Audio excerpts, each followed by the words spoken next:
All right, we'll call today's study session to order.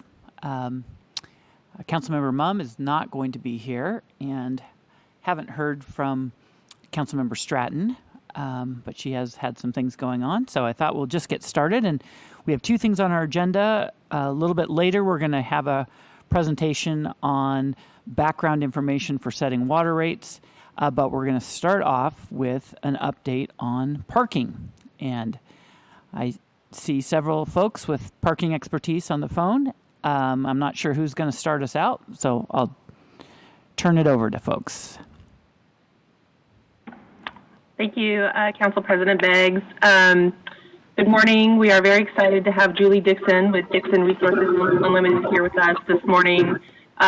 We have been working very hard on all of the recommendations in the downtown parking study on moving things forward, and we have made a lot of progress. And Julie has a presentation she's going to share with us and give you an update on all the work that we have been doing over the last couple months. So I will just kick it over to Julie. Thank you very much, Chris, and it's great to see everybody here today. Sorry it couldn't be in person, but I'm going to make an attempt to share my screen if you'll stand by here one moment. And hopefully this will all go off without fail. And I believe I'm in a position where you can see my screen now, and I'm just going to double check that. Is there anybody that cannot see my screen at this point? Terrific. So I'm going to kick in, and I will just ask that if any issues come up in the presentation or if the slides are not advancing, please do just let me know. I have had little technical challenges as time has gone on. But in the meantime, thank you all very much for having us today. I think much of the information that you're going to see here today is going to be familiar to you with the updates that have been going on over this last few months since we last saw you. This should look very familiar, the chart that outlines the parking study goals. And what we've tried to do is make sure to associate all of the tasks that we are supporting associated with that chart. So you'll see the reference points back to that. But I do want to highlight the fact that there is a lot of behind the scenes work occurring today, and it's been ongoing, and there's a lot of balls in the air, and I'm excited to report out to you on some of the progress that we have made. Specifically on some of the immediate deliverables, you'll see highlighted here. Many of you are familiar with the parking technology petting zoo that occurred. I was kind of joking with staff when we were preparing for today's meeting that I haven't ever been involved in a petting zoo before, quite like you had. And I think it really demonstrates the level of transparency and approach of making sure that we have community engagement in that process, especially as it relates to those touch points. I'm excited to report that the vendor technology has been selected. We'll get into a little bit more of that later on in the presentation, but that has been accomplished.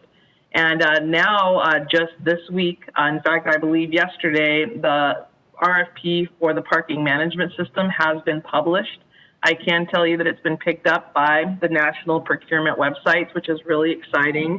Now, I want to highlight this is something that has been worked on for almost probably 11 months. This is a very heavy lift in this particular part of the process because it involved many departments, including the municipal court. So to get this particular solicitation out is a really big achievement. And we're really excited because one of the things that we always talk about is the foundation of the parking program.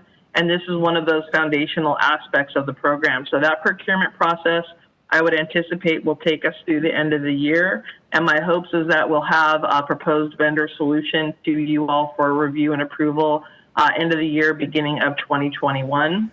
The other component that we're going to talk a little bit about today has been the municipal code revision. I know it comes as no surprise to you that municipal code updates obviously are very significant. And so there have been a significant outreach internally with staff workshops to be sure that we can basically make sure that that code is ready for legal review as well as council review, and being able to get that place where we are today has been a big accomplishment. And then the one aspect that's been ongoing is the discussion of shared parking agreements, especially as it relates to our off-street operators. I think we can all appreciate the fact that the off-street component is very significant in our downtown core, and it's something that we actually just recently met with the DSP and are going to be really relying upon their assistance and support and collaboration as we try to reach out to the off-street owners of some of those lots in order to try to really move that needle forward as it relates to some of those shared parking opportunities. Especially in this time of COVID, I think one of the things that I want to highlight is the fact that Spokane has been very responsive to the curb management needs, whether it be the streeteries or parklets or whether it be short-term parking. One of the things I think we can all appreciate is that our assets have been impacted even greater now because of the fact that we have even more limitations on our parking resources for on-street. So that's something that we'll talk about as we get into the presentation details. And hopefully this will move forward. Bear with me. There we go. So I mentioned just a moment ago the foundation, and I think, again, this will be familiar to you. And I think it's important that as we talk about consistency in the process, we want to make sure that we have measurable progress.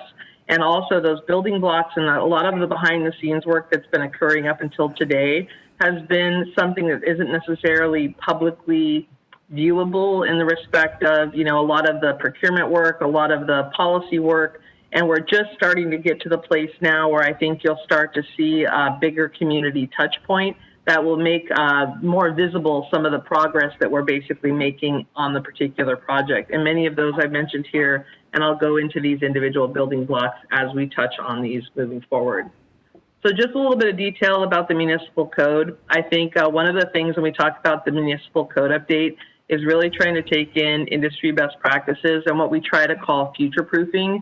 I think when we talk about the advent of Uber, Lyft, and other TNC type of programs, or even when we talk about micromobility, those are all programs that I don't think any of us could have predicted, 10 years ago that those were going to exist, nor can we anticipate, maybe in 5 years what that case may be. But what we want to do is basically prepare the municipal code to allow for that. But also important to what I mentioned earlier is that we want to make sure that we develop a data-driven program so that we're not dealing with parking perception any longer, and we're basically dealing with data and analytics and being able to make measurable recommendations. And I think that that's really one of the things that you're going to see as we go through these recommendations.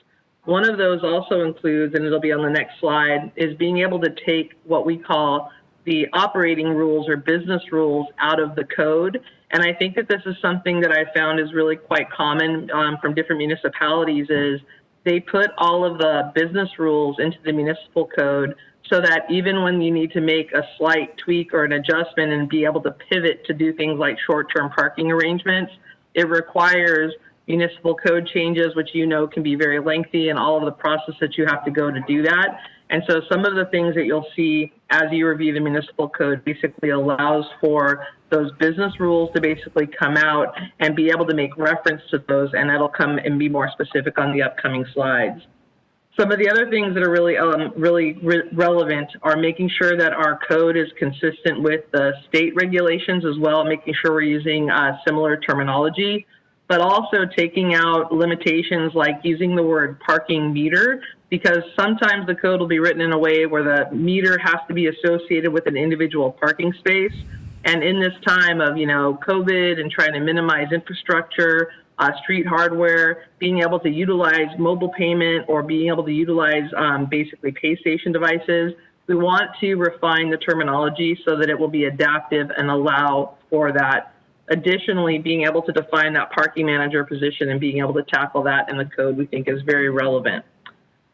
Now, getting into the stopping, standing, parking, and loading regulations, this is an area, too, where being able to really ensure consistency amongst our codes, this is to really allow for our parking enforcement officers to be able to regulate on a consistent fashion. And I think that that's really important when we talk about those regulations, making sure that they're clear and concise, so that they can be followed. We obviously want people to understand what the rules are and make sure that they're easy to follow as well as easy to enforce. We also need to address the commercial loading regulations and really bring some simplification to those policies and also allow for the flexibility. One of the things that we were talking about in preparation for today's meeting is, who would have expected COVID to have taken the impact that it has? And when it comes to like our entertainment venues or entertainment districts, we aren't really that certain, what it's going to look like maybe in 6 months. And we want to be sure that our curb management policies allow for us to be adaptive for those particular changes. And I think that that's really what you're going to find when we talk about really kind of closing some of the gaps that exist in today's code. Now, getting into the permits, this is another place where being able to take the business rules out of the code and being able to really set it up so that we can really rely upon the code as the guidance chapter, and then really relying upon those business rules to be adaptive to whatever special load permits, whatever type of short-term parking requirements may be needed. If all of a sudden the new Uber or Lyft comes along, we want to be able to be adaptive to the curb requirements and really have clear expectations of what those regulations should or shouldn't be. Additionally, I want to highlight too, the impact of residential in downtown is something that I think really needs to be defined because of the fact that we are really changing the need at the curb, and because of the fact, as I mentioned earlier, we have such limited on-street parking spaces. If we start to give those on-street parking spaces and allow for residential parking, we need to be able to identify the impacts that will have on our commercial areas or our entertainment venues. And so I think that we need to be sure that we're cognizant of that when we talk about the permit requirements. And I have to reemphasize, this is why the shared parking agreements are so critical, so that as we start to expand our downtowns, as we start to see residential starting to take a bigger impact, we need to be sure that we're cognizant of those assets at the curb and making sure that we're defining the need for what those curb spaces are intended for. And I just want to make sure that I caution that because of the fact that we have such limitations on the number of spaces that are currently available. Now, this is what I was chatting about earlier, about taking some of the consistency, making sure we're identifying the gaps, making sure that we have similar terminology from state regulations into the municipal regulations, taking out some of the redundancies. I think these are all things that are really, really important. And also to really bring some definition. I know that the issue of the 24-hour notice has caused a lot of debate and discussion amongst the community, and we want to make sure that the codification of those regulations are very detailed and defined so that our parking enforcement officers and personnel are put in a place that they can enforce and regulate the rules as posted and really take the debate out of that conversation. Now, this is something I was mentioning too about taking the fine structures, taking the fee structures out of the code is something that we think that would be very advantageous for the city. Many municipalities establish what's called an annual fee schedule that goes through the normal budgetary review process when you do your annual budgets.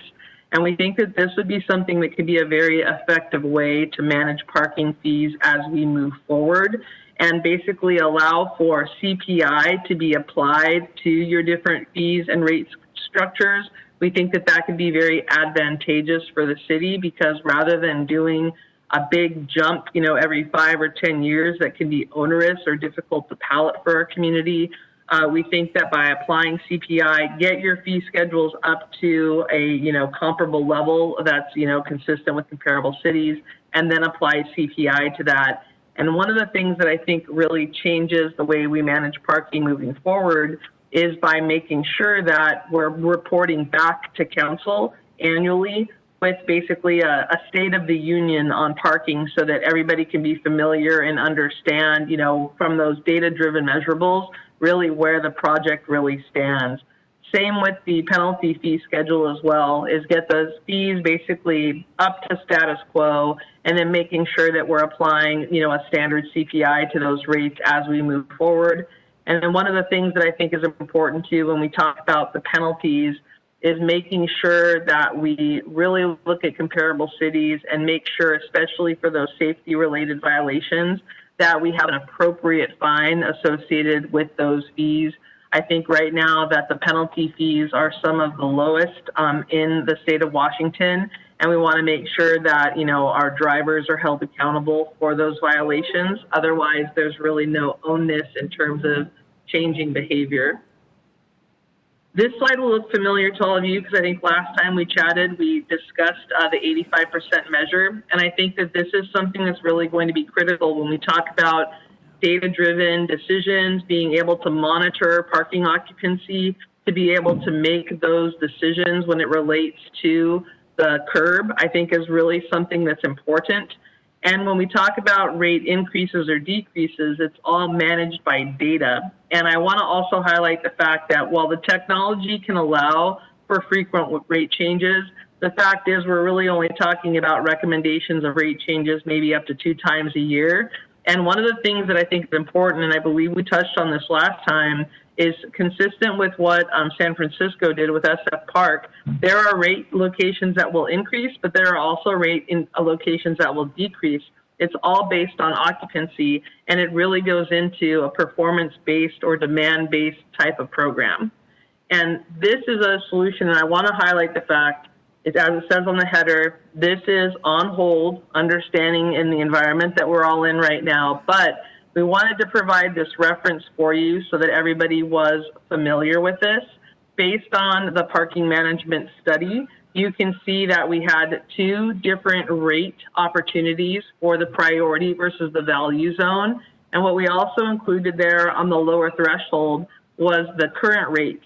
So you can actually see that we're not talking about any kind of significant increase when we talk about any potential rate changes. And I also want to put a caveat in here is that the sensitivity of the COVID recovery environment is obviously prevalent and in front of all of us right now. But I also want to reinforce the fact that you do have limited on-street parking spaces. And so I appreciate that this is on hold for right now, but I also think that when we start to talk about occupancy and utilization in the downtown, that this conversation is likely going to be had sooner than later, because your on-street spaces and the utilization opportunities, as we evaluate the utilization, this is going to need to be considered. And again, I appreciate that the delay and the impact that it has on the current docket, but I also want to indicate the fact that you can see that those changes are not that significant. And where your density is, where your demand is where you would see that rate implication when that recommendation does get brought forward.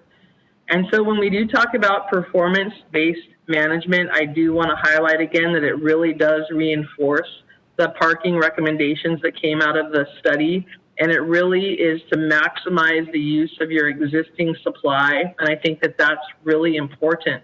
If we want to encourage our long-term visitors, our employees, and people that want to come downtown and stay and shop and dine, we want them to park in the off-street locations. And that's why, to reinforce that collaboration with DSP and to really try to make connections with those off-street operators to be able to leverage those parking lots is something that we know is critical to the solution, and that effort will continue.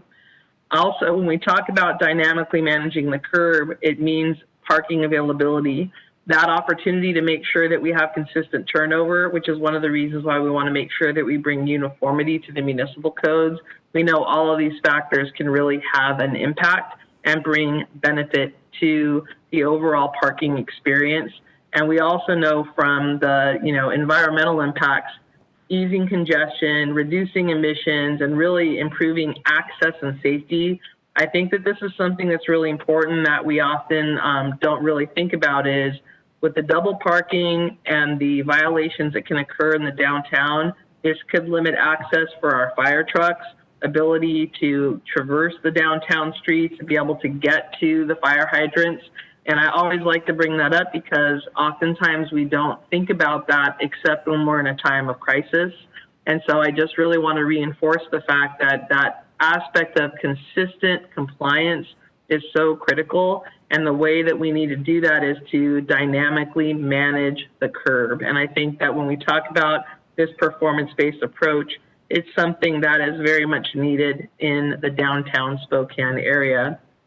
I've really already touched on it, on this, and I know that this is not unfamiliar territory for you, but the significance of off-street parking lots in the downtown is obviously, prevalent. And the fact is that with the residential parking starting to really increase, we really need to consider what that impact is of a unit that's being developed without off-street parking. And this is where that collaboration with the off-street owners and operators is really going to pay off dividends, is that it can't be an afterthought, and it has to be something that's addressed at the forefront. And whether this becomes a zoning issue and other conversations as we talk about parking ratios, we really don't have the on-street inventory to accommodate that parking need. And I also just want to throw this in because we've touched so many parking programs across the country. I think it comes as no surprise to anyone on the phone that the reluctance to rely upon transit right now and car share, ride share programs is at an all-time, I'll say the reluctance is at an all-time high. Utilization is definitely at a lower threshold. And it's something that municipalities are trying to figure out how we can make people comfortable to get back on the bus. And I will say that with the changes that are coming with Uber and Lyft and, their ability to also provide those safeguards, there's just a reluctance of people to get in other people's cars right now. And so that anticipation is that that will be a bigger impact on our demand. So when we have, previously people saying that, well, our residents won't need cars or they won't have cars, I will say that over this next couple of months, that's going to be something that we're going to be monitoring very closely across the United States. And many a parking program is really monitoring this very closely. So I mentioned the parking petting zoo, and so hopefully all of you had a chance to participate. I know we had it in the lobby of the City Hall and then also across the street over there at the mall. And this is the example of the technology that's been selected. One of the things that I'm most excited about the infrastructure to the left, that's called a single/dual space meter. So what this is going to be allowed to do is for the locations that we are needing to have this type of a unit rather than a pay station, we'll be able to minimize the footprint by being able to eliminate 2 single space meters and only having one of these particular units.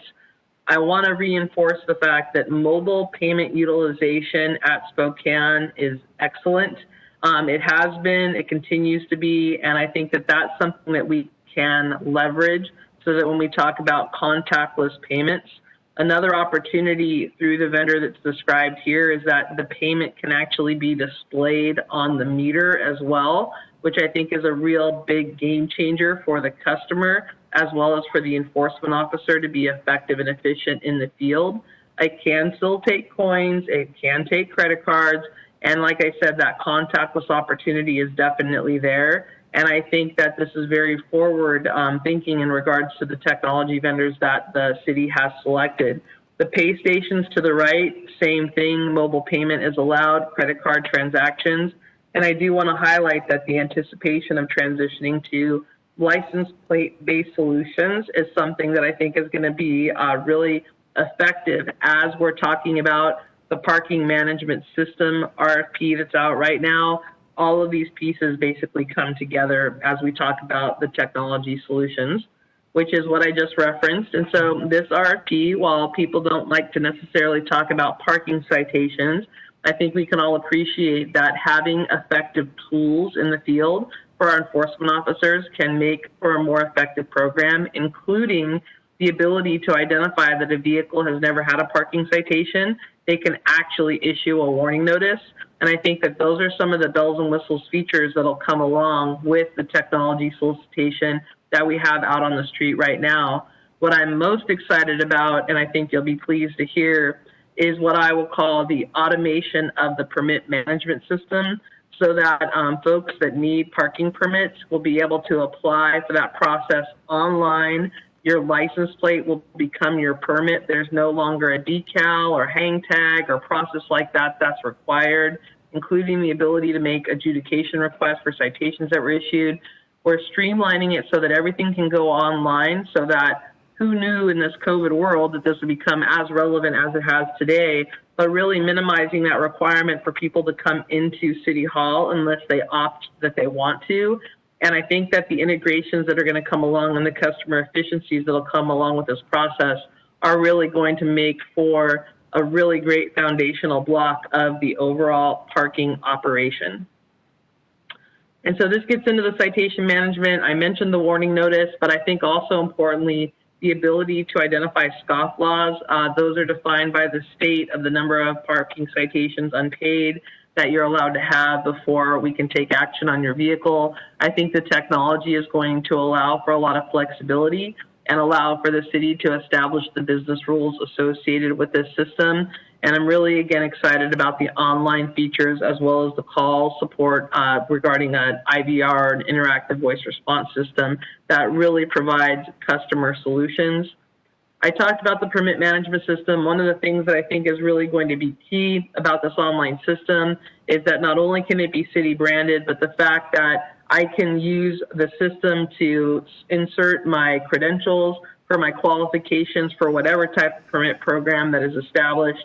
If I qualify to be a downtown employee to have a permit, maybe it's a copy of a pay stub, whatever the case may be.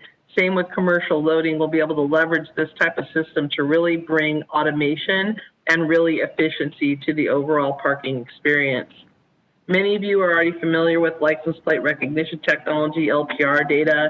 I want to talk about the fact that not only are we going to have the ability to really become more efficient in the field, manage our time limits, manage our overstays, basically identify scofflaws, but it's that first bullet point that I think is going to be so critical.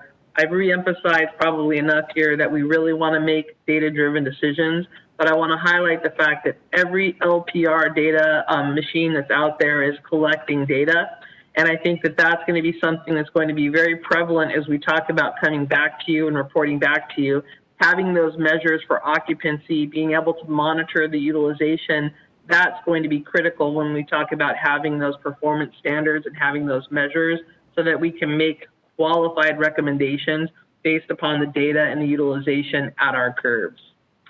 And I like to highlight this too, is the fact that the city actually has an outstanding asset system as it identifies the mapping and the curb spaces out there in the field.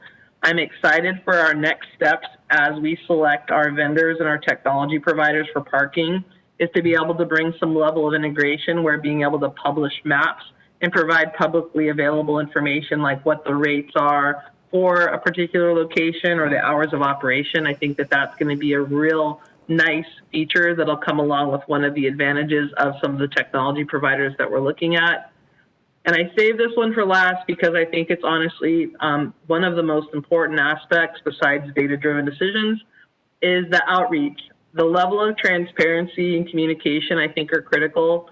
And one of the things that I really have to let you all know is that your staff has absolutely gone above and beyond to make sure to keep the public engaged and informed since we started on this project. And I also want to share with you that some of the materials that you all created throughout the COVID shelter in place, I could actually point you to a couple of city websites where they actually copied your exact material because it was so well read and so informative. And I think that's a real compliment to the city at how engaged they have been and making sure that that transparency continues and that information source is provided. So what's next? Shared parking, really establishing that framework and continuing to pursue the off-street operators and property owners. And again, really collaborating with DSP, I think is going to be critical. That opportunity for the parking permit program to really make sure that we've got our business rules ready, primed, and updated so that when we select a vendor, we'll be ready for deployment. Really talking about efficiencies as we talk about parking enforcement, ongoing maintenance for the infrastructure that is selected, and getting some routes established so that we can, again, use data and data oversight and management for that process. And then continuing with the procurement process, we have identified the vendor for meters and pay stations, and then COVID hit, and then being able to pursue the RFP that's currently in process. and basically continuing to come forward with you. I'll defer to Chris when we talk about the schedule on the municipal code review. But again, just keeping all of these balls in the air and really focusing on that customer experience as it relates to parking in Spokane. And with that, I will say thank you. I will stop my screen share, and hopefully everybody is still out there and can hear me. Hey, Julie. Yep. This is Councilmember Cathcart. A question for you regarding residential. So right now, my understanding is the way it works for some of these apartment buildings that are downtown is essentially they have to in bulk order their parking passes once a month, which means that new residents that move in are kind of stuck in terms of getting a parking pass for a while. Will this new system make it a lot easier for individual parking passes to get allocated? Absolutely, and I think that that's one of the neat things too when we finalize the business rules is how easy it will be, like with your address and, you know, proof of a lease or proof of, you know, in some cases a utility bill, whatever the case is, there's an opportunity to be able to set up different thresholds to that temporary permit, which is maybe based on a signed lease, and then, you know, that permanent parking pass that maybe is a result of a utility bill or things like that. So it really can accommodate a whole blend of, you know, maybe I'm coming and interning for the summer in Spokane, and so being able to have maybe a temporary pass. Those are all things that we're going to be able to finalize in detail into the business rules, but absolutely very easy to do. Awesome. Thank you.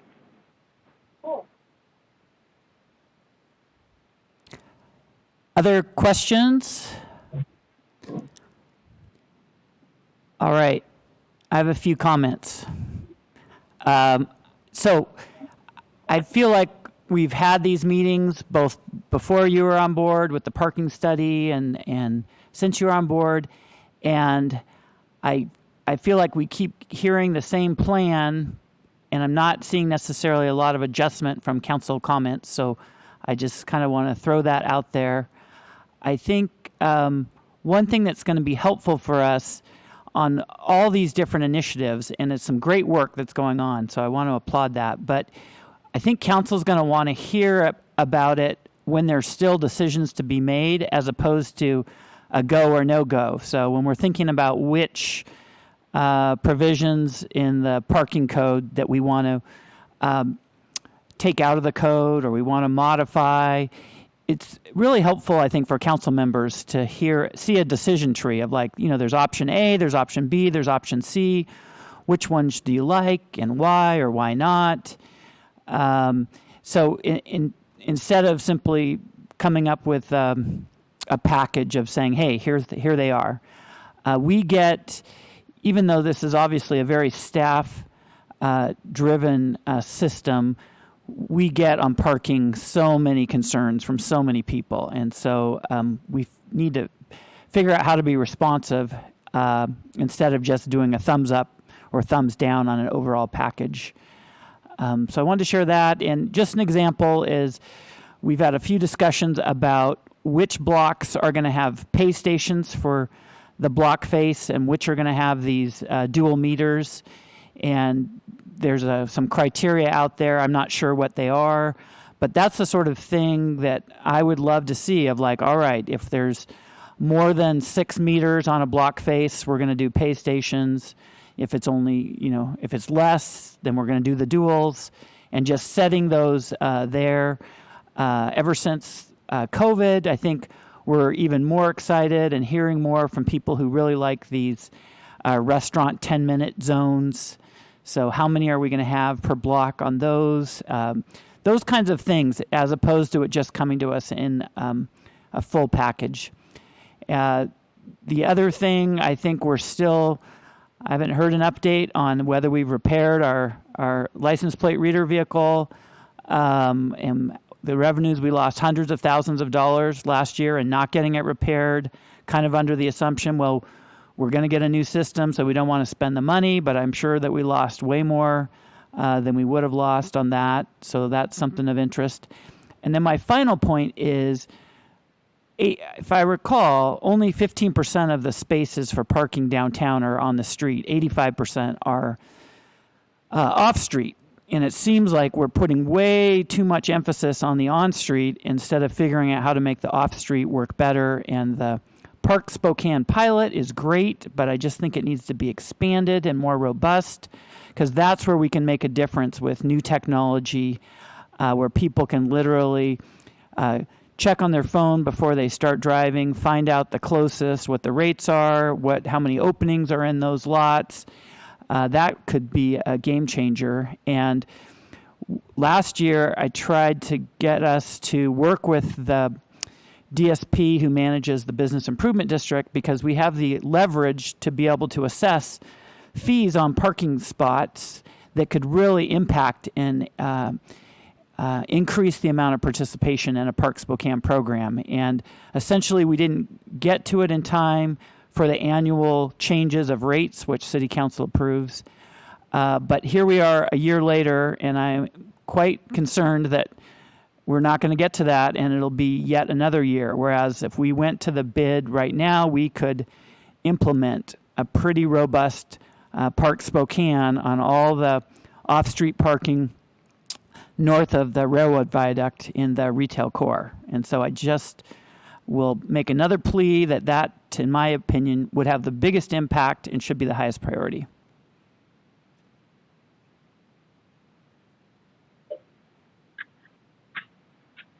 I want to make sure it was okay to respond.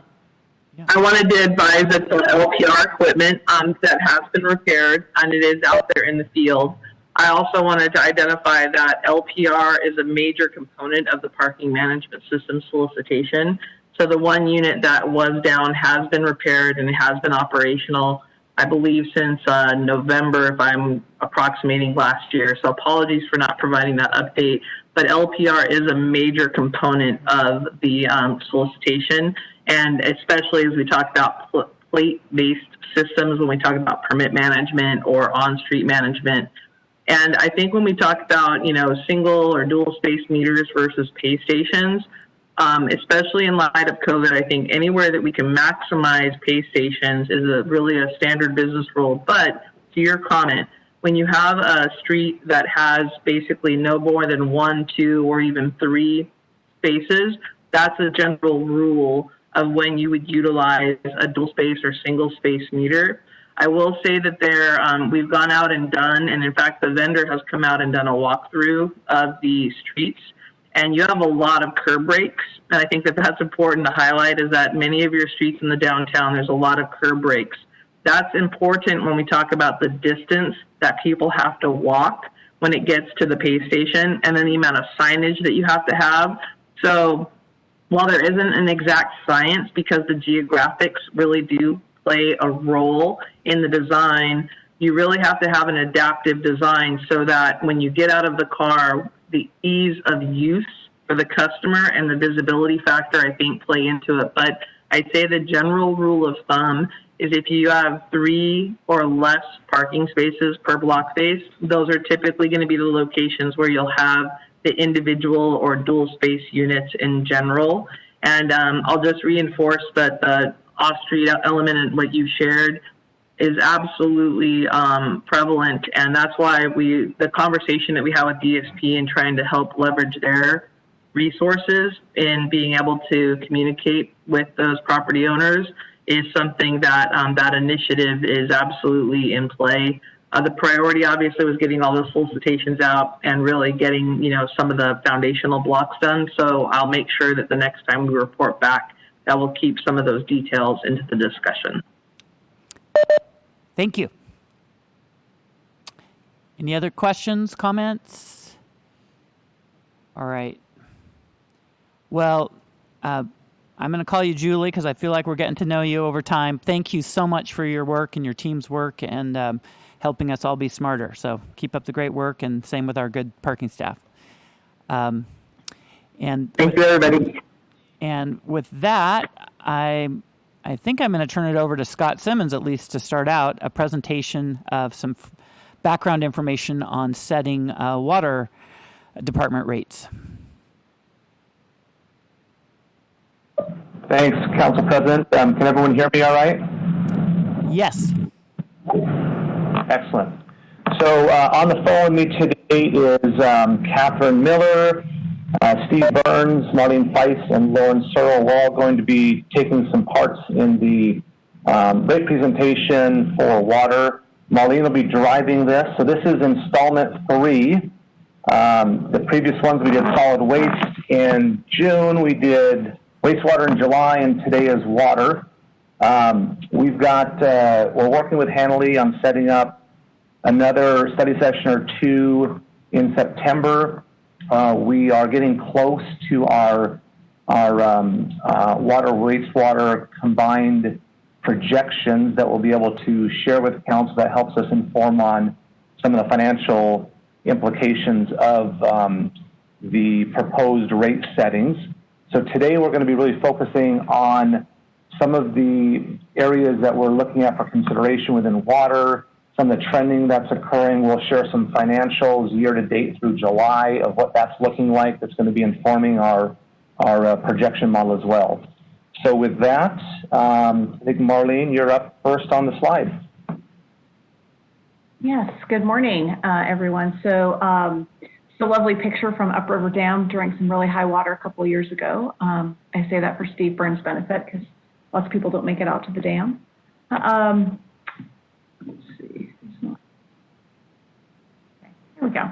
So you've seen this slide a couple times already. So we are obviously looking at 3 years of rates. We want to make sure that we're supporting our vulnerable citizens, and we're going to be talking about how much we need to raise rates to accommodate our operational and capital needs. Here's our rate setting principles. You've seen this before. Council adopted these: simplicity and transparency, stability, sustainability, and equity and affordability. Now we're getting into the details on water. Scott? So these are highlights of what we're going to go into in more detail. We're going to have Lauren talk some on the continued efforts to reduce our distribution system loss. You'll hear that referred to as DSL, or our acronym. How we're investing in our water conservation efforts and outreach programs, the capital that we are continuing to need to invest in to reduce our main breaks and invest in resiliency into the future. Steve will be talking about some of our drinking water system regulations and changes that are coming up. Then Lauren's going to share some observations and some analysis that his team and accounting's been doing on our kind of our meters and taps, our fees, and how we're doing cost recovery on that. I'll share a little bit more about the program that we shared at our wastewater presentation around looking for opportunities for us to provide some sort of program to financially support our citizens who need to make repairs. And we'll also have both Catherine and Steve talk about some of our ongoing projects that we've identified for our operations side.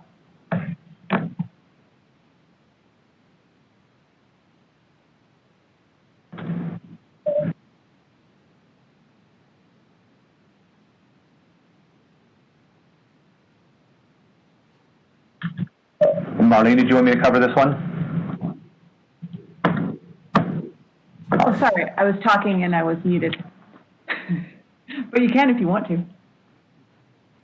Okay, go ahead. So obviously all of our utilities are being impacted by the pandemic. You can see the softness in the government and commercial sectors in particular. You see a little bit of strength on the residential side because more people are staying at home, either working at home or just giving up summer vacations. But this is becoming more of a challenge. Again, this is billed amounts, so we're also looking at delinquencies, which are continuing to grow as well. So the utilities really are seeing a double hit through that. Our billed amounts are down, and also people are struggling to pay on time.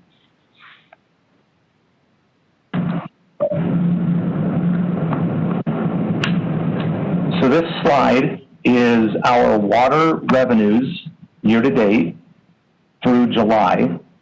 And you'll notice in the highlighted section, the circled section below, we are currently trending under budget by nearly 11%. And then when you compare to 2019 for the same period, we're down just a little under 4%. I'm going to highlight a couple of the areas. One, if you look at the electric line down towards the bottom part, it's nearly $1 million under our budget.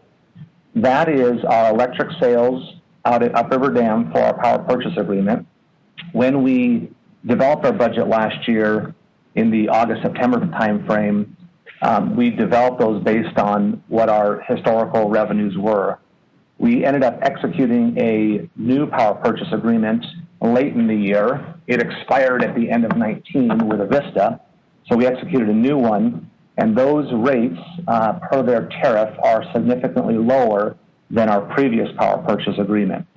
That then is leading to lower revenues in the electric sales, which is not just a 2020, it's going to occur out through the foreseeable future under the contract. We have a 5-year contract with them. So in total, we're showing about $1 million less in annual revenue that we'll be getting from the electric sales.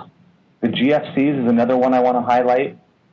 We've budgeted historically on where we've trended in the past. We've expanded, of course, a lot of our areas that were waiving GFCs, so we're seeing some impacts in those numbers. Those are down $300,000 year to date from budget.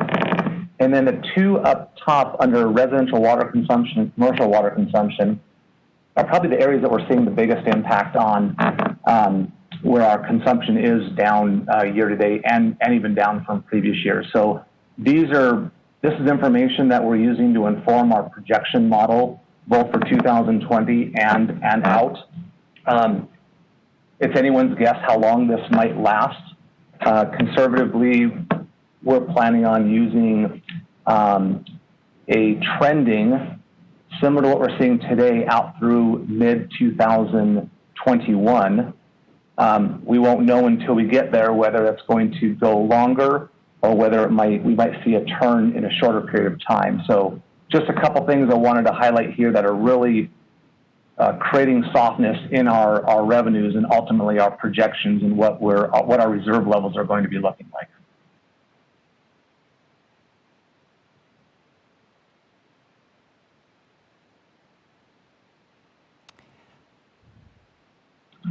Next up is Lauren. So our distribution system leakage is a very good way to look at our system as a whole. What's the condition of our pipes?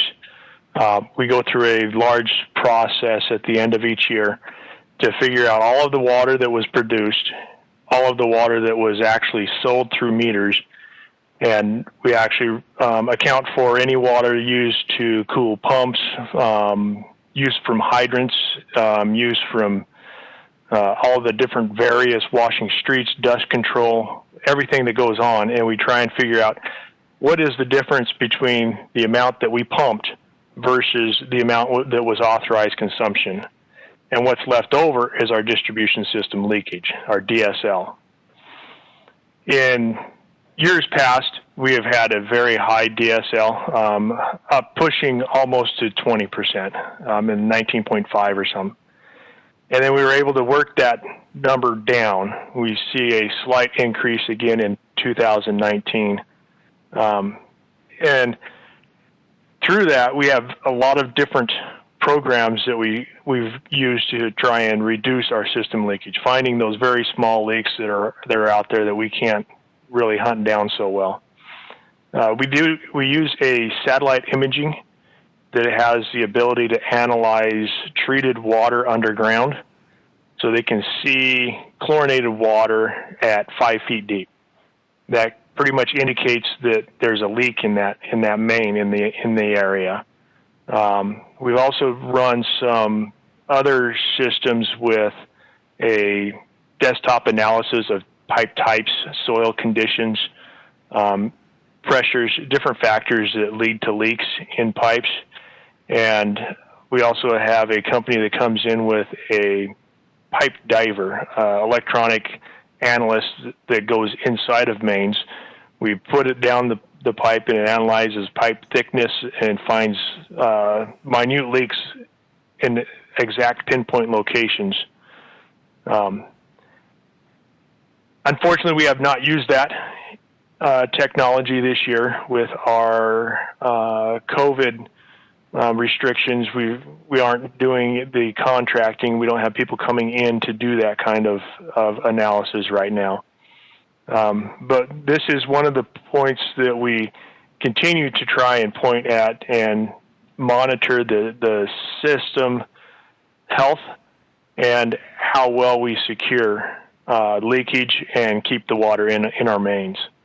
One of the big points that we've implemented this year is our hydrant usage program. This has always been a major estimate in the amount of water that's used out of hydrants. And by being able to meter that, we'll have a closer representation of the amount of water that's used from hydrants. It secures the health of the water, reduces the backflow abilities, and also improves our distribution system leakage accuracy. A lot of this does determine on estimates, and the more that we can pinpoint accuracy, the better identification we have of that health of the system.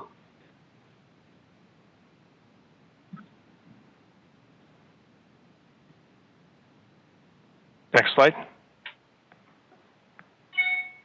One thing that Lauren didn't really mention, that higher number in 2019 also was the hydrant situation that we did have with the hydro seed up in the Hilliard area did cause us to do quite a bit of flushing. So partly that 2019 number is up in terms of DSL because of the response to that incident.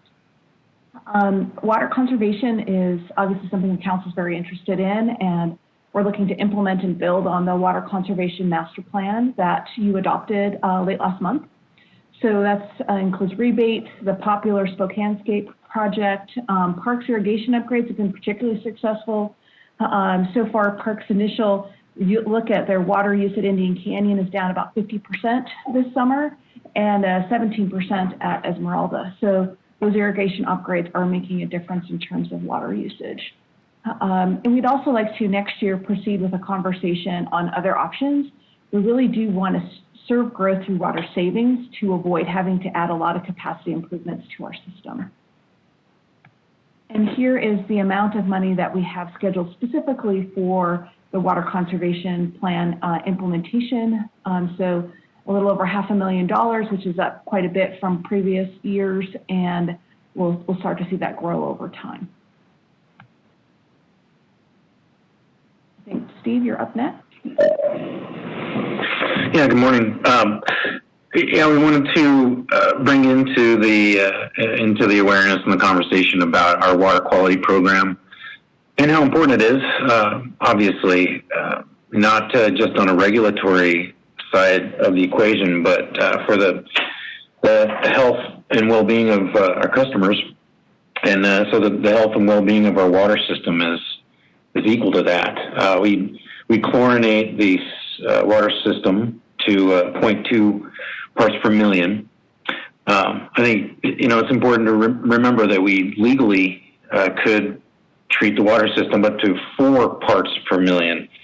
We're regulated to maintain 0.2 parts per million in the system, and we do need that in order to keep the water safe through the 1,000 miles of water mains and the tank's resident time that we need to keep. And so of our regulations and continuously monitoring of the system and maintaining that, those regulations change over time. They generally, almost always escalate into the future, and we will have the lead and copper rule, which will be enacted most likely in October.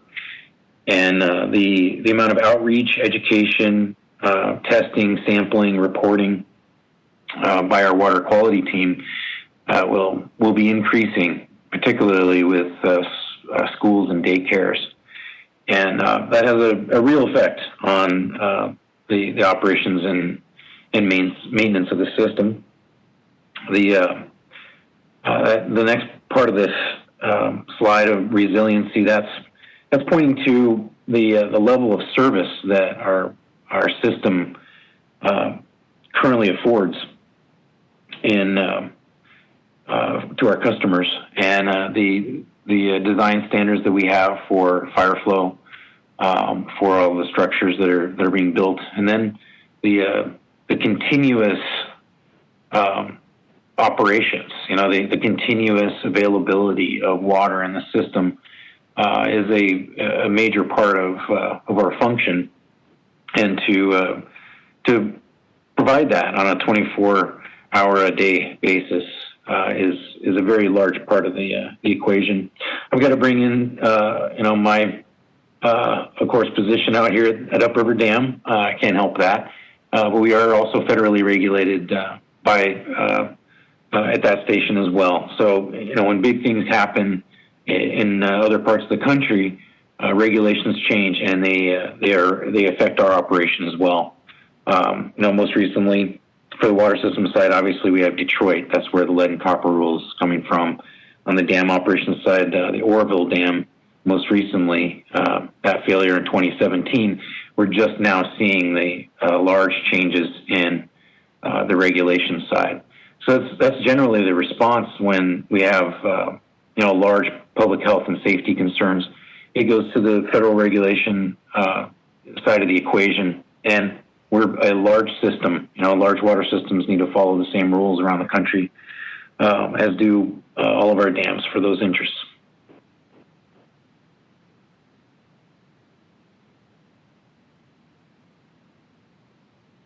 So we've talked about this before. All of the utilities are contributing to our upgrade to our utility billing system. We're going to be presenting at PIES on the updated schedule on this, but we're looking at the first week of April as the go-live date for this project. It will also, though, provide us with better data for business analysis and customer use, which really should help us on the water conservation side as well.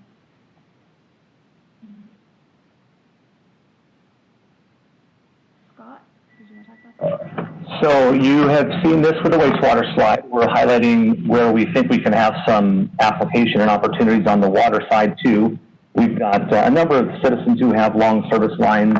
These long service lines go under and through other residents' properties to connect with a water main in another street.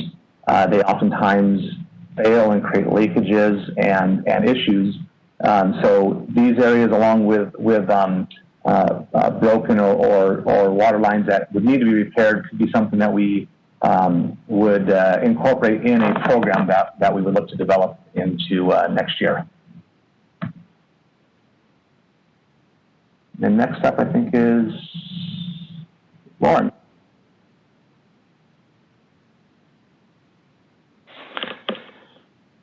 One of the discussions that we've had, and we've noted that our fee schedules are out of date.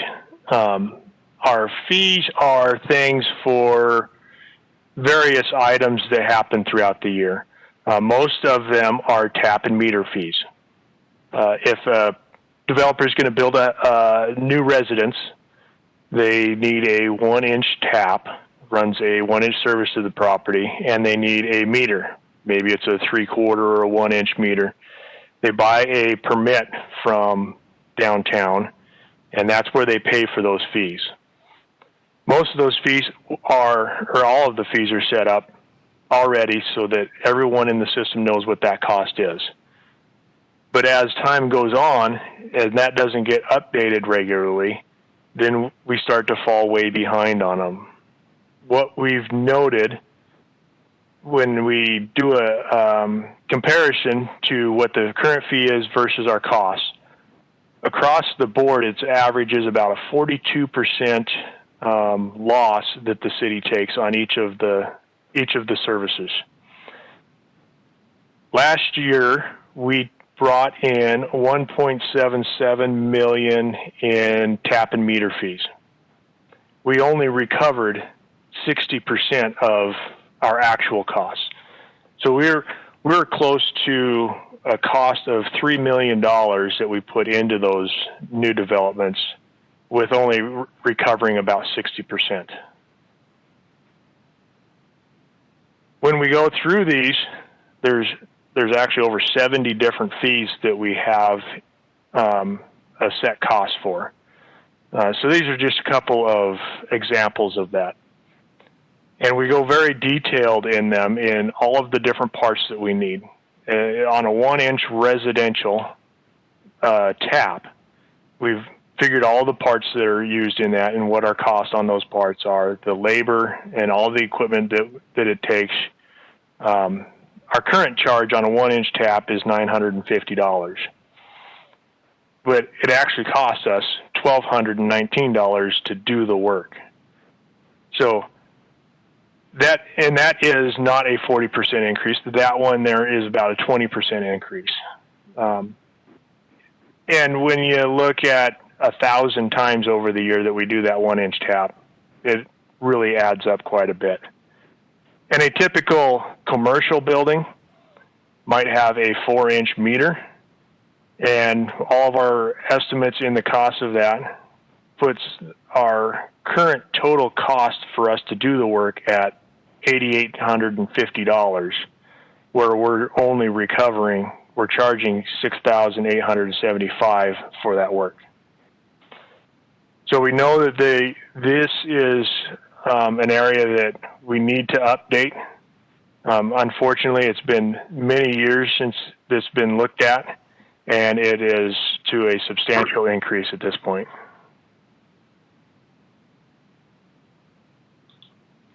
Hey, can I ask a quick question there? Yes.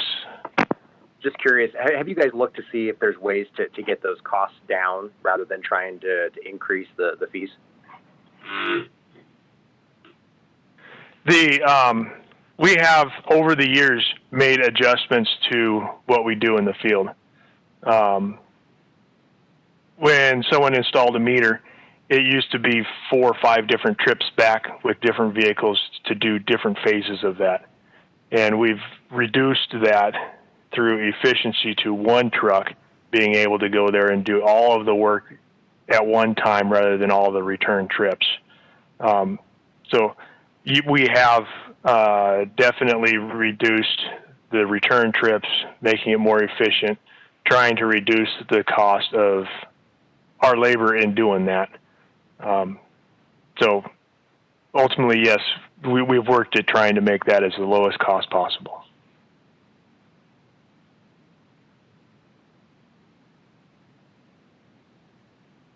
Switching topics just a little bit here to capital and maintenance. Excuse me, they really are, they go hand in hand. I think the last basically 20 years, we spent a lot of time obviously focused pretty hard on our CSO program, making sure that we had met all of our obligations. And in that same time period, water was still kind of out there. So my point is, we're looking to balance our needs with not only capital in our water side and asset management over the next 20 years. So I think this is really an emerging, continuing to be emerging conversation for us at the city now in the light of CSO kind of going away. We can kind of get back to the rest of our systems that clearly need to be looked at as we go. So we're really looking to take that next step, that next milestone, if you will, in our asset management, combining it with our capital view. It's really the same coin, just different sides of the equation. Without that full picture, we won't really understand our full needs moving into the future.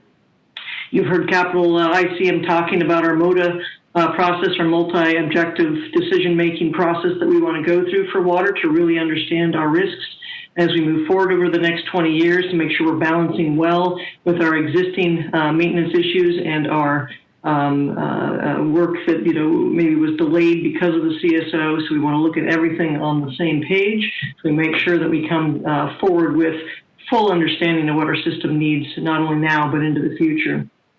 That ongoing capital projects to support that economic growth really is that focus to balance against with our conservation, obviously, to make sure we have balance there as well. I know Council was very focused in wanting to get the PDA supported economically, so that is where ICM is doing a lot of our work. We're meeting regularly with all of the directors of the PDAs to make sure we're in sync with what their understanding and focus is, to make sure, obviously, that they're out there with knowledge of what we can do now and into the future with our utilities, so we're as in sync as we can be on that. Yeah, just chiming in here, Catherine. This is Steve. I wanted to mention I'm really excited about the way the 6-year capital plan looks on the water side of things. Of course, once Scott gets to these budget projections he's told you about, you'll probably see why I'm so excited about that capital plan. And I think the best part about this is the methods in which we're using now, the evidence-based design decisions that we're making, and the condition analyses, condition assessments, and the way that we're actually moving forward with our plans and have been for the past couple of years is really giving us a much clearer picture of our path forward. So that this is a really positive thing, with a lot of work that we need to do.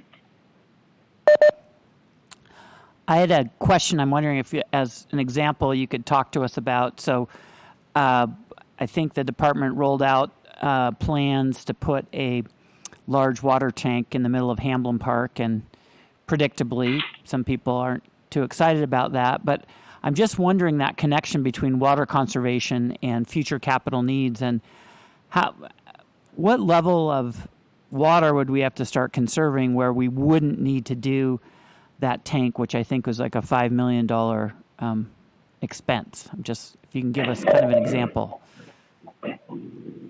When we're talking about conservation and the actual use, I don't have a gallon number in my head, but we can come back with that discussion, because it's going to be a really good, informative discussion to understand, because everything has its limits, right, in terms of how far we can get with anything we're doing. And I think that's going to be an important factor, especially in our mode of conversation, to really understand how far we can get, so we can start building towards that. The example you're bringing up is one of those project areas that is behind and needs to catch up. So even with conservation, we still have some kind of system issues that we're trying to address with that project. And we actually started in 2 other locations before we got to Hamlin to try to make them work in any other location. Obviously, we're not interested in taking out parks or anything like that, but this particular location, and I don't know if you had a chance to see some of the imagery that we created for shadows and just view corridors of that particular project, is actually in a pretty good location that anyone close to Hamlin Park actually can't physically see over the trees to the top of that tank. And obviously, as you get further away from the park, you can start getting glimpses of the top of the tank on there. But we are interacting with the community through the park board to make sure that they understand the situation, and that this was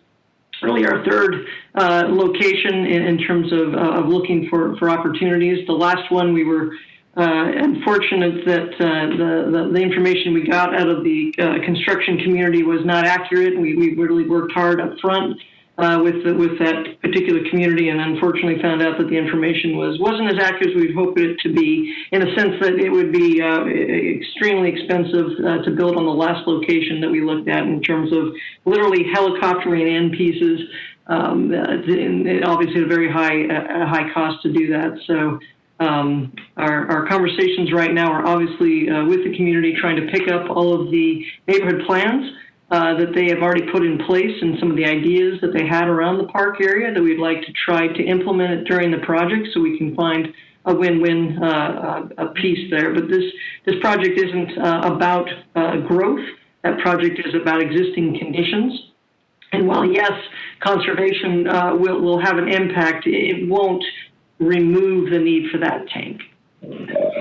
Yeah, I wanted to chime in with the idea that we're also held by our design standards.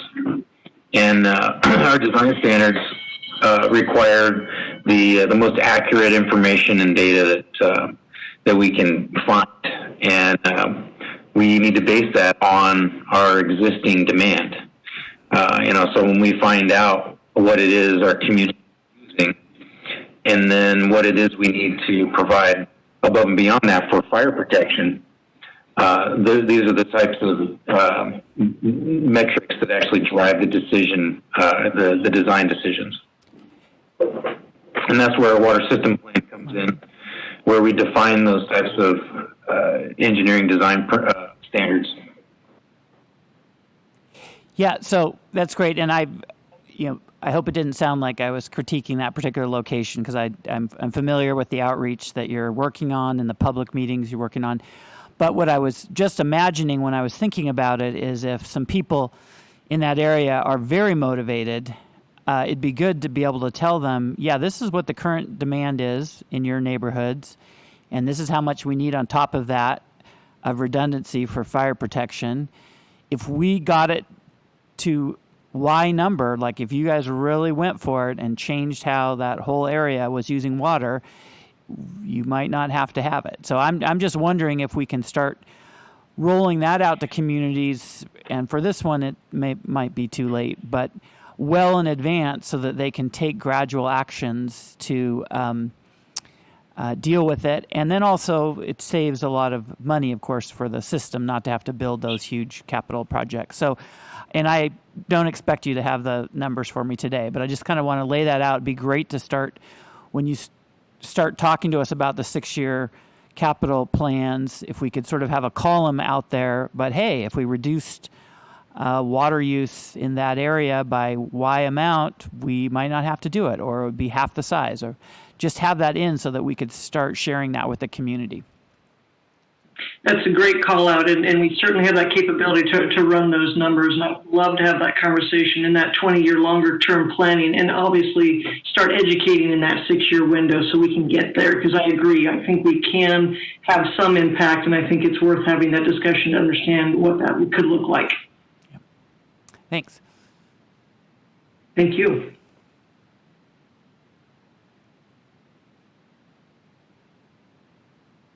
So Councilmember Wilkerson asked at the last time we looked at some rate information whether we had some cost comparison. So this is 2020 rates for our current rates. I'm going to compare it to some local jurisdictions as well, but this compares us to our big cities in our region. So by comparison to Seattle, Portland, and Tacoma, our rates are very affordable.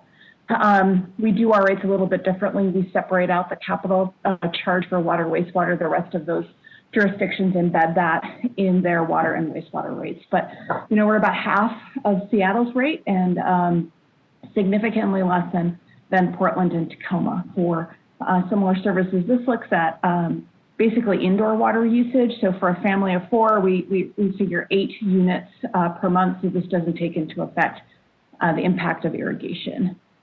And here's that comparison with some of our local neighbors.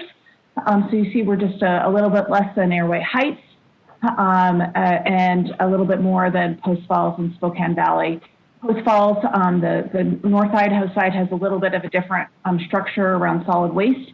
They pay a landfill charge as part of their property tax, so I'm estimating a little bit on their solid waste rate, but still really a positive look. Plus, our systems are much bigger than any of these other jurisdictions, so we're managing far greater numbers of customers, far greater numbers of miles of pipe in both cases.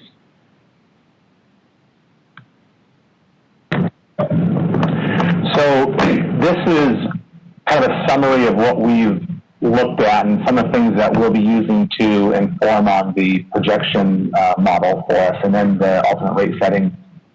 Distribution system loss is a very important element that we want to keep continuing with our investments in, because ultimately every gallon that we can control from leaking is 1 gallon that we don't have to pump. And the technology that Lauren's team has been embracing and utilizing has really shown us some really good outcomes from it. Steve and Catherine have talked about the resiliency in our system to manage the current needs, as well as the just making sure that we're providing that safe, reliable drinking water for our citizens. A little bit more on the conservation side. Brian, you had highlighted that question, which I think is a very timely question.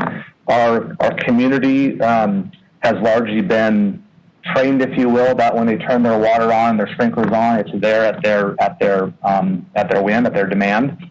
As a refresher to council, we have 70% of our water use occurs during the 4 months of the summer. The system, 30% of our system that we've designed is what is actually used during the non-winter, or during the non-summer months. So 70% of the system sits idle during 8 months of the year. It's a very expensive proposition. It's a curve that we want to be part of the solution to shape and reduce. This fall is a time that we're going to be spending more energy around system analysis and where we think we could have some operational opportunities that could inform on policy level decisions around education with our community, different ways of using it. I used the example, I think recently with council where we were rehabbing one of our reservoir tanks up on 33rd on the South Hill last year. We were seeing some real system challenges with maintaining our fire storage needs, requirements, as well as the demand by the citizens. We worked with Parks to change their watering schedule on Manitou and Comstock, and that change alone helped us get out of the emergency situation that we were in. So we can we're learning from those things and are going to be finding ways that we can suggest similar types of behavior changes. I anticipate it's going to be multi-years in the making. Some of the infrastructure that you'll see from this team and you heard from Catherine are meeting demands and needs today, but there is opportunity for us to start bending that curve and start reducing the amount of infrastructure investments that the water system needs and that the citizens and ratepayers ultimately pay for. And then the last one is just highlighting again we're looking at not only just how do we address the cost increases that we're seeing, but also look for targeted areas where we're not doing probably the right level of cost recovery, as Lauren had highlighted with meters and taps, and making sure that we're looking for some targeted revenue adjustment opportunities. So when we come back to council in the next study session that we'll have set up, we'll be able to share the broader projections that are looking at this year out for 5 years. As another refresher, we do have the wastewater impacts. We've seen and we shared with council what the next level of treatment regulatory obligations are going to bring to the operations for managing, turning that thing up and operating on a regular basis. Our CSO program is going to be fully online, and that takes some maintenance and management of those too. So we have costs that we know we have to find ways to afford within our revenue models and our projections today. So we'll be sharing those both, kind of taking all of what you've seen with water, all of what you've seen with wastewater, bringing it back together and say, how does that now inform what our projection model looks like, and where do we want to make some choices around rate setting and other sorts of opportunities. I think that brings us to the Scott, next slide, which Scott, just a quick question on that last piece. I've lost track where we are as far as smart water meters in terms of being able to measure in real time of day how much water anyone's using for those same kind of interventions of giving people a break on their watering if they do it at 2 in the morning instead of 10 o'clock in the morning or 3 in the afternoon. What's our situation on that? Sure. I'll let Lauren speak to our rollout, where we are with our automated meter reading, our AMR investments, and then with this billing system that we're moving to, it will enable us to be able to house and connect with citizens on that type of information. It still requires a further investment in what's called my automated meter information. But we'll be one step closer to be having that, and I think that's another piece that we'll use in informing kind of the policy framing around water stewardship and water conservation.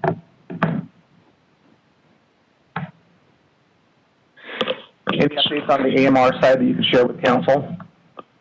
Yes, we have been working with Neptune on installing a collector.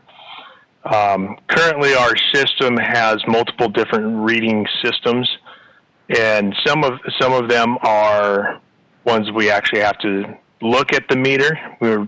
We have 80,000 meters. There's about 200 of them we actually have to look at the register to get the read on them.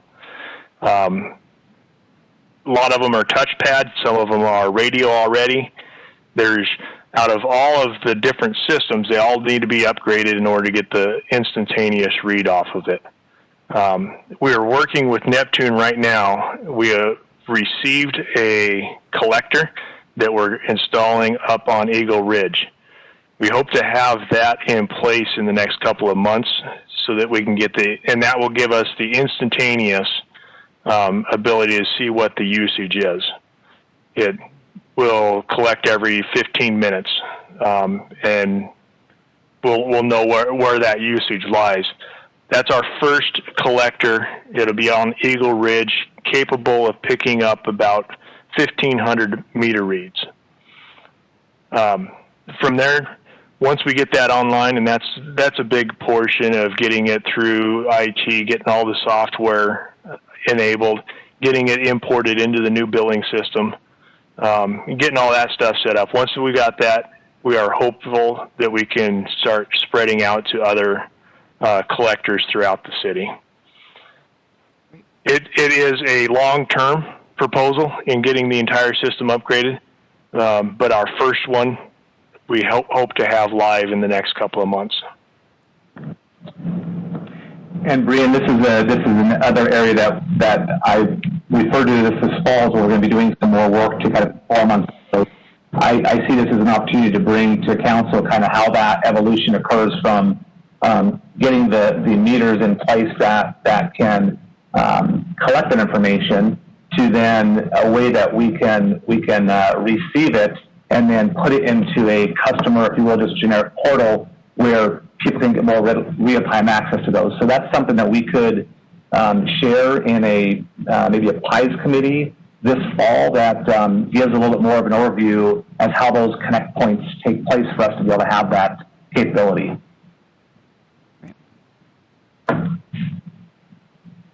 Okay, I think that brings us to the end. Just a quick cover of what we've covered before, and happy to take any questions. We'll go back and cover any of the information that we've covered with the council. Scott, I have a question. This is it's more of a comment, I think. I know that you're doing rebates and incentives for people to conserve. I want to make sure that we are thoughtful and really promoting this, because some of the folks I've been talking to are really struggling right now with paying their bills.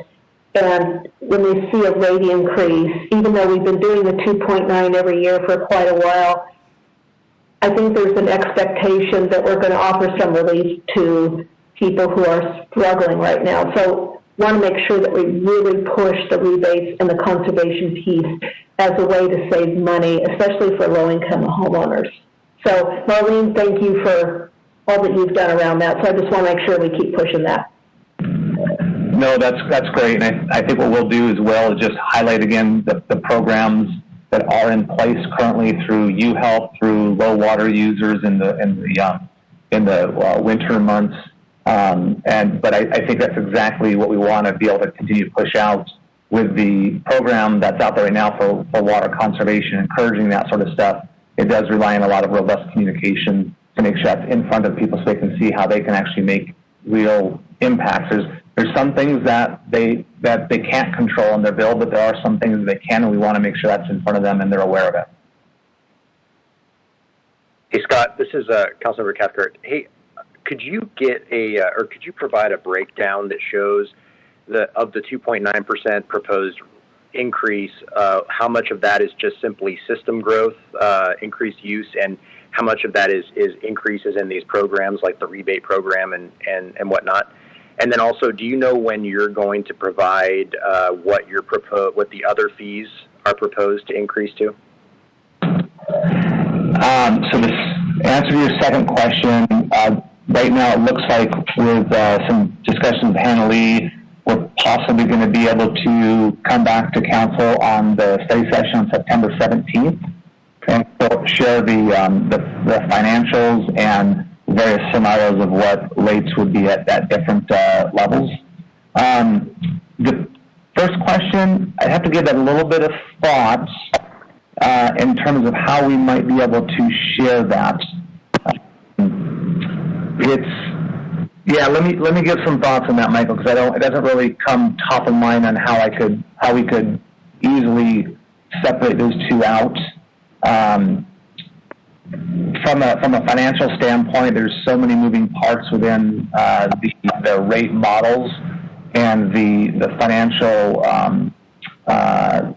expenses and revenue side. Our projection model that we're working on right now is multiple sheets long. It's got all the lines in there from our accounting system.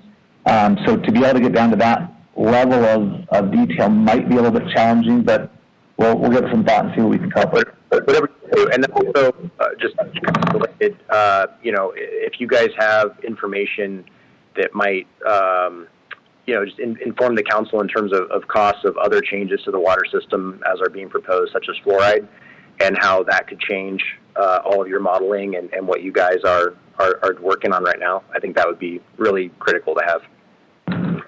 Yeah, the goal in our projection model is to enable us to put specific types of programs or costs in or out that then would real-time update what that impact would be and what it would inform on the rate side. So that's what we're shooting for, and I think we're going to be able to get to that. Okay, thanks. Any other questions, comments? All right, I'm not seeing or hearing any. So that brings us to the end of our agenda for today's study session. We will be back as a group on Monday at 1:15 for the Public Infrastructure and Environmental Sustainability Committee and our regular briefing session and City Council meeting. Speaking of fluoride, we are organizing a community forum on Thursday the 27th in the evening and inviting pros and cons to speak with us on TV5, and the League of Women Voters is going to moderate that, and there'll be more information coming about that. But with that, Council President? Yeah.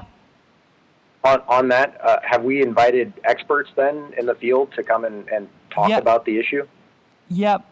Like around people who've actually done studies on fluoride? The people who are invited right now are the state health water quality people, and then the folks, there's a local group locally who's opposed, Safe Water Spokane, and then Torney Smith, who's the retired health district administrator. Those are the people so far that are invited. So. Okay. I'd like to make sure that we have actual experts who've done real research and not just activists and folks on one side. I don't know that we're going to have the people who have done the studies, but what I'm hoping is that we will hear about the studies and what they are and the reference so people can do it. But I don't know that we have any local people who are fluoride scientists, pro or con. But the idea is to get the best credible information out there on the pro and the con. So, but we're continuing to work on that. But totally hear you. Thanks. Okay. Meeting is adjourned. Thanks, Council.